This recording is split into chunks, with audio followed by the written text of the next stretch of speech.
We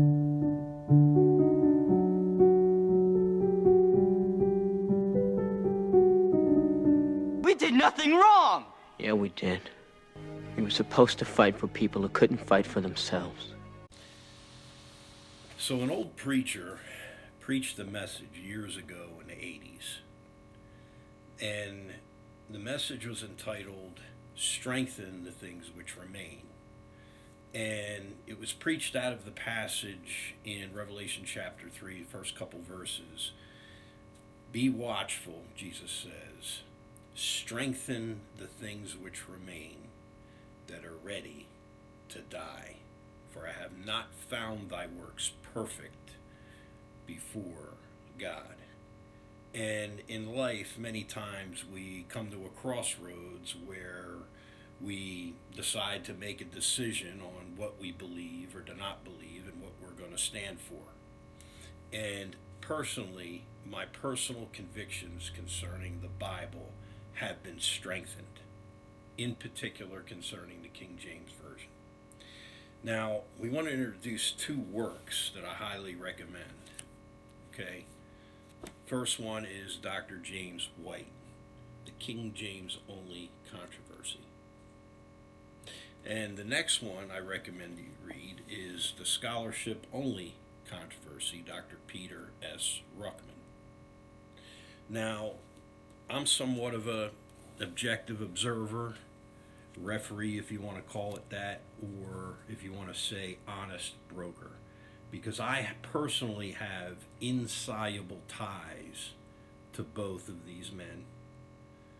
I admire and respect both of these men, their intellect, their studies, and I appreciate the works that they have done in their theological studies. There was a debate supposedly arranged between the two of them that later on was entitled The Debate That Never Was, because they were never able to arrange a time and a place to have the debate, and some other things came up.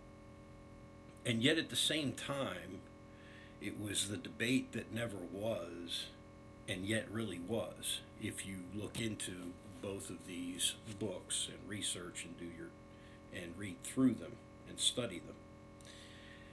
And I've come to the conclusion that, again, I have personal ties to both of these guys, and so my conclusion is somewhat about as objective and unbiased as you can get. Dr. James White and I graduated from the same seminary, and we have a close personal friend in common. Dr. P.Th.S. Ruckman is my spiritual grandfather, and his works and his ministry led my spiritual father, Mr. Williams, to the Lord, who in turn led me to the Lord. And I was baptized in the summer of 1985 at Bible Baptist Church in Pensacola, Florida, by Dr. Ruckman himself. And I have many friends, some pastor friends and some mentors and fellow believers who knew Dr. Ruckman very well. So, taking it from an objective observer and an objective researcher, or as unbiased as you can get, I have to say that there is one fundamental, basic argument by Dr. Ruckman that overpowers all of the opposing arguments of Dr. James White. And this is what it is. Dr. Ruckman can point to a single English translation in the English language and say, this is the Word of God. And Dr. James White is not able to do that. In a certain sense, he will point to the whole mantra of manuscripts, the whole mantra of translations, and say it's there somewhere. And it's not specific enough, because here's the reason why. If you're going to disciple somebody, and you're going to introduce them to the Bible. No doubt, all of these other translations, the RSV, the NIV, the Messianic Writing, the Jerusalem Bible, the English Hexapla, etc., the New King James, are inspired at some level.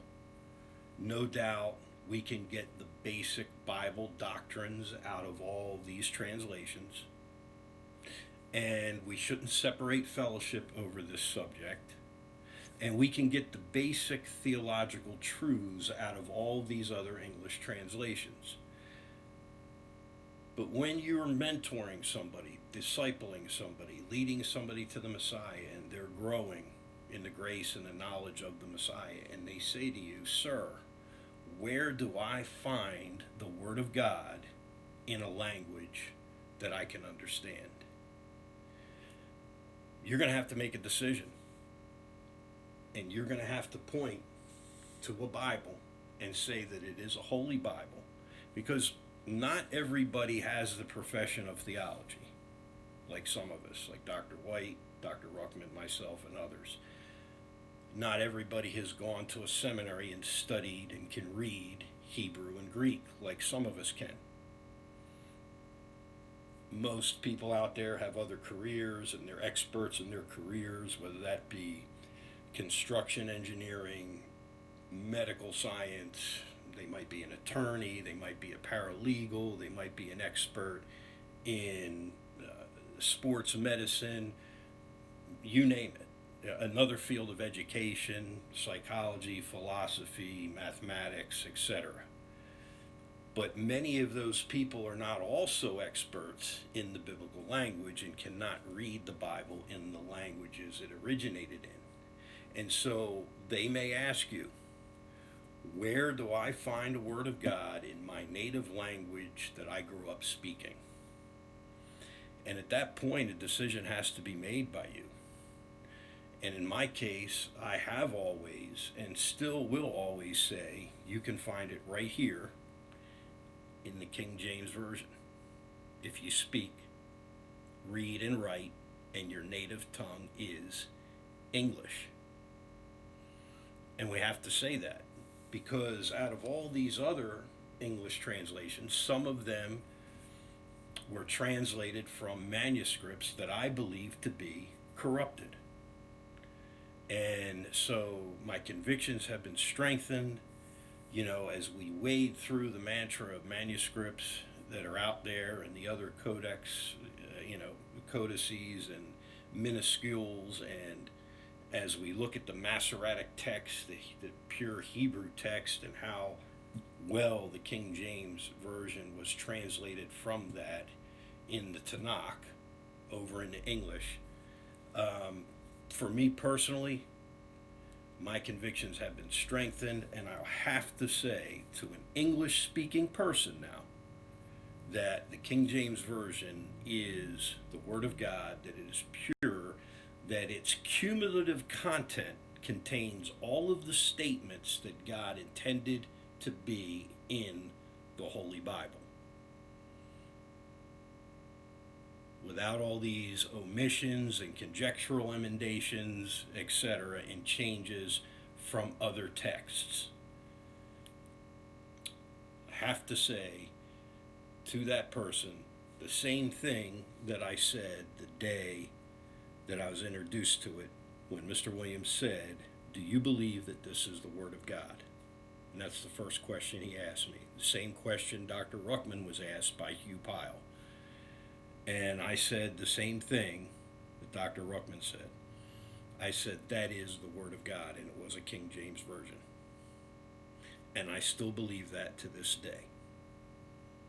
And this one book in the English language is a book that I can point to and say that with confidence. And have a blessed day.